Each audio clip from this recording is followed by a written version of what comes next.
Dobro večer, pozdrav svima. U prošlom videu napravili smo uvod u Google Analytics i zašto je analitika ključna za svaki ozbiljan online biznis.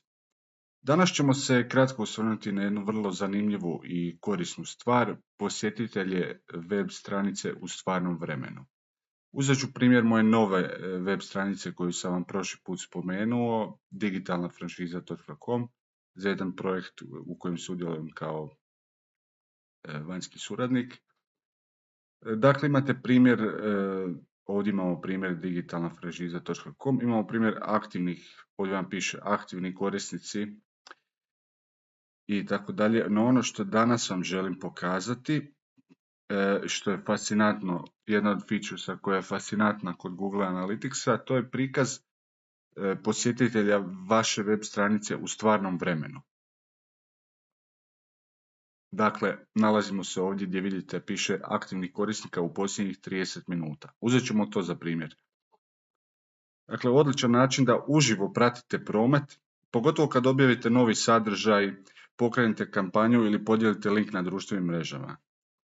Sada ću kliknuti i kako bih vam kroz kratak primjer pokazao kako to funkcionira u praksi. Za danas će to biti to, ali evo samo da vidite što sve analitika može pokazati u real time. Evo ovako, idemo, vidite, već ovdje sada vidite odakle su posjetitelji iz Sjeverne Makedonije, Bosne i Hercegovine, Hrvatska. I sad kliknut ću na prikaži u stvarnom vremenu. I sada ovdje vidite kartu. Pošto sam se ja s ovim sajtom fokusirao na ljude iz tog područja, koji razumiju hrvatski jezik, ovdje vidite da je upravo takav i rezultat. Dakle, baš u real time-u sada mogu vidjeti tko je posjetio u zadnjih pola sata, odakle su ljudi koji su posjetili moj sajt. Evo, sve mi piše. Koliko je aktivnih korisnika po minuti, u posljednjih 5 minuta, dakle u posljednjih 30 minuta, u posljednjih 5 minuta. I vidite šta se sve ovdje može vidjeti. Dakle, u real time, dakle, šta su sve posjetili. Mogu vidjeti šta su u posljednjih pola sata, koje su sve stranice mog web sajta posjetili. To bi bilo to za danas.